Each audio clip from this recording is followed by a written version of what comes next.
নমস্কার বন্ধুরা, সকলে কে কেমন আছেন? আশা করি সকলে খুবই ভালো আছেন। আমিও ভালো আছি। তো আমি আজকে আবার একটা নতুন ভিডিও নিয়ে আপনাদের কাছে উপস্থিত হয়েছি। আজকের যে ভিডিওটা, সেই ভিডিওর মূল উদ্দেশ্য হচ্ছে যে আমরা ধূপকাঠি যে তৈরি করি, সেই ধূপকাঠি আমরা নিভে যায় কেন, নিভে যাওয়ার কারণটা কি। আমরা কিন্তু সকলেই ধূপকাঠি তৈরি করছি, কিন্তু দেখা যাচ্ছে যে এরই মধ্যে অনেকেই এই সমস্যার মধ্যে ভুগছেন যে কাঠি নিভে যাচ্ছে। এবং আমি এটাও দেখেছি যে অনেকে এই কাঠি নিভে যাওয়ার সমস্যায় পড়ে সেই সমস্যার সমাধান করতে না পেরে তারা বাধ্য হয়ে ব্যবসা থেকেই একদম ছেড়ে দিয়ে চলে গেছে। কোনো উপায়, কোনো পদ্ধতি, কোনো সিস্টেম তাদের জানা ছিল না, যার কারণের জন্য তারা ছেড়ে দিতে বাধ্য হয়েছে। কিন্তু আমি আপনাদেরকে বলবো যে আপনারা আজকে যদি আমার ভিডিওটা মন দিয়ে দেখেন, আশা করি আগামী দিন আপনাদেরকে অন্তত এই ব্যবসা ছেড়ে চলে যাওয়ার জায়গাটা থাকবে না, এবং আপনারা বুঝতে পারবেন যে এই সমস্যার মেন কারণটা কি, এবং সেই সমস্যার সমাধান করাটা আপনার লক্ষ্য হবে। তো আজকে যে বিষয় নিয়ে আমাদের আলোচনা করার বিষয়, সেটা নিয়ে আমরা আলোচনায় চলে যাই। আমি ঋদ্ধি আগরবাতি থেকে উমানাথ ভট্টাচার্য বলছি।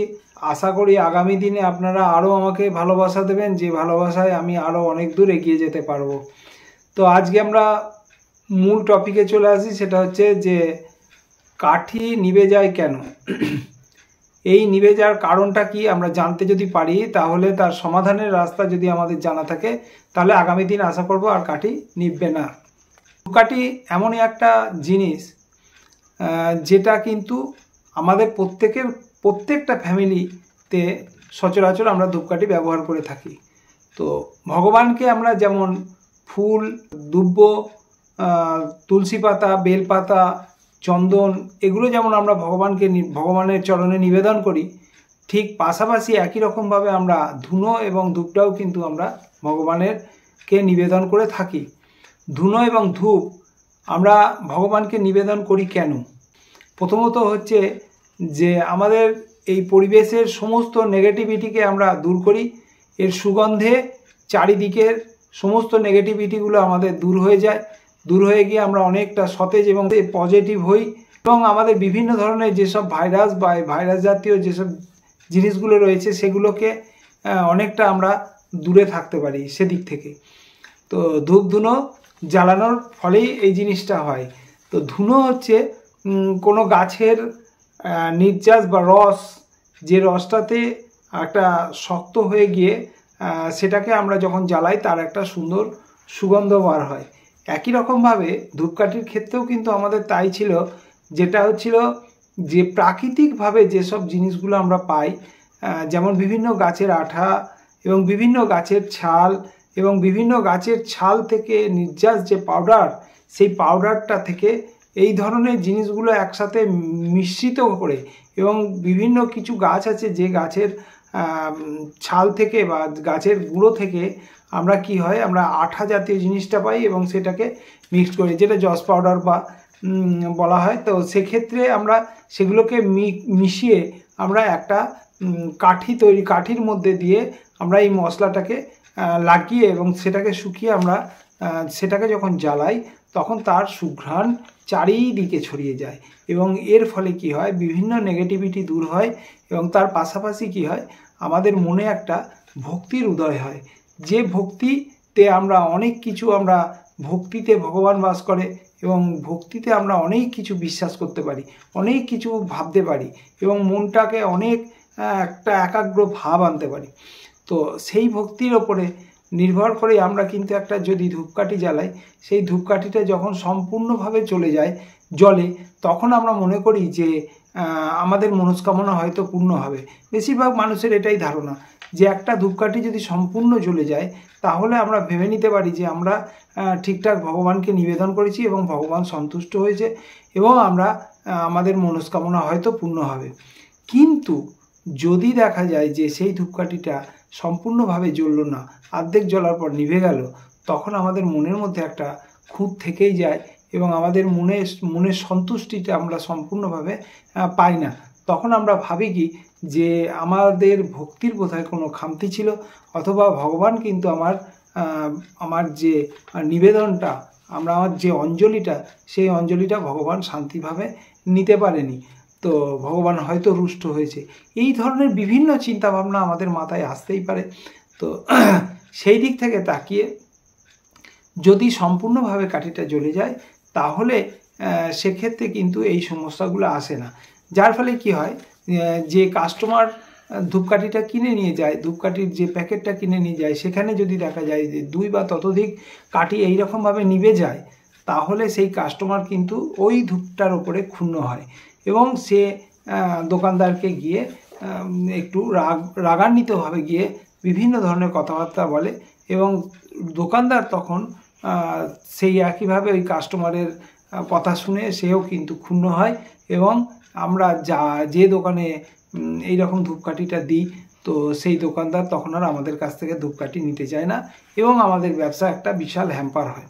ব্যবসায়িক দৃষ্টিভঙ্গিতে যদি আমরা দেখি তাহলে সেক্ষেত্রে হয় কি, ব্যবসার ওপর বিশাল পরিমাণে হ্যাম্পার হয় এবং যে প্রোডাক্টটা অর্থাৎ যে প্যাকেটের থেকে যে কাঠি নিভে যাওয়ার সম্ভাবনা থাকে, সেই প্যাকেটটা আর দ্বিতীয়বার ওই মার্কেটের মধ্যে চালু করা খুব সমস্যা আসে, কেননা কাস্টমার ওই প্যাকেটটা দেখলেই ভয় পায় যে কাঠি বুঝি নিভে যাবে।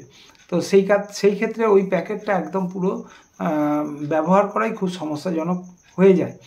তো যার ফলে কি হয়, কালো কাঠি যদি নিভে যায় বা কাঠি যদি এরকম বারবার নিভে যায়, তাহলে সে কাঠি কিন্তু আবার কাস্টমার কিন্তু মহাজনকে আবার ফেরত দিয়ে দেয়, কাস্টমার দোকানদারকে ফেরত দেয়, দোকানদার কিন্তু আবার আমাদেরকে ফেরত দিয়ে দেয়। তাহলে কি হয়, অনেকটা পরিমাণে সেল নষ্ট হয়, পরিশ্রম নষ্ট হয়, প্যাকেট নষ্ট হয় এবং সেই মালটা আবার ফেরত নিয়ে নিতে হয়, এতে লস হয়, প্রচুর পরিমাণে লস হয় এবং উভয়ের লস হয়, দোকানদারেরও লস এবং সেক্ষেত্রে যে প্রোডাকশান করছে তারও লস। তো ব্যবসায়িক দিক থেকে এই একটা বিরাট সমস্যা তৈরি হয়। আসি আমরা, যদি নিভে যায় সেই ক্ষেত্রে কি কি সমস্যা দেখা দিতে পারে। মানসিক দিক থেকে যদি বলি, তাহলে একটা ধূপকাঠি নিভে যাওয়ার জন্য মানসিক দিক থেকে যে সমস্যাটা আসে সেটা হচ্ছে যে মনের মধ্যে একটা অস্বস্তি বা অশান্তি বিরাজমান থাকে। কেননা আমি একটা ধূপকাঠি মানসিক শান্তি বা আত্মতুষ্টি বা ভগবানকে নিবেদন করবার যে মনের শান্তি, সেই শান্তিটা থেকে কিন্তু আমরা বিঘ্নিত হই। যার ফলে কি হয়, আমরা মনে করি যে আমার বোধহয় অশুভ সময় চলছে, আমরা এটা অনুভব করি। তার কারণের জন্য কাস্টমার এটা করে যে হয় দোকানদারকে ফেরত দিয়ে দেয় অথবা ফেলে দেয়। তো সেই প্যাকেটের যে ধূপকাঠিটা সেটা আর বাজারে চালু করা খুব সমস্যাজনক এসে যায়। তো মানসিক শান্তি আমরা পাই না, যার ফলে এটা একটা বিরাট সমস্যা। তৃতীয়ত, অর্থনৈতিক সমস্যার দিক থেকে যদি দৃষ্টিভঙ্গিতে তাকাই, তাহলে কাঠি যদি বারবার নিভে যায় তাহলে কিন্তু ব্যবসায়িকভাবে বিরাট ক্ষতি হয়, তো অর্থনৈতিক ক্ষতি হয় এবং অনেক ক্ষেত্রে কি হয়, এই জ্ঞান না থাকার জন্য অনেকে কিন্তু ছেড়ে চলে যায়। এখন এই ধূপকাঠি এইভাবে নিভে যায় কেন, আমাদের সেটাকে আগে বুঝতে হবে বা জানতে হবে যে নিভে যাওয়ার কারণটা কি। কয়েকটা বিশেষ কারণের জন্য ধূপকাঠিগুলো নিভে যেতে পারে। যেমন প্রথম কারণ হচ্ছে, যদি ধরুন যে আপনার আঠার পরিমাণটা অনেকটা বেশি হয়ে গেছে বা আঠার কোয়ালিটিটা খুব খারাপ, সেই ক্ষেত্রে কিন্তু গামিস্ট ভাবটা যখন খুব বেশি পরিমাণে হয়ে যাবে, অর্থাৎ প্রচণ্ড পরিমাণে শক্ত হয়ে যাবে, আঠার পরিমাণ বেশি হলেই মশলাটা প্রচণ্ড পরিমাণে শুকিয়ে গিয়ে শক্ত হয়ে যায়, তখন কিন্তু জ্বলতে জ্বলতে নিভে যাওয়ার একটা প্রবণতা থেকেই যায়। দ্বিতীয়ত ক্ষেত্রে যেটা হয় যে ধূপকাঠিটা যদি সম্পূর্ণভাবে না শুকোয়, ভেতরে যদি ভিজে ভেজা ভাব থাকে, সেক্ষেত্রে কিন্তু ধূপকাঠিটা নিভে যাওয়ার সম্ভাবনা থাকতেই পারে।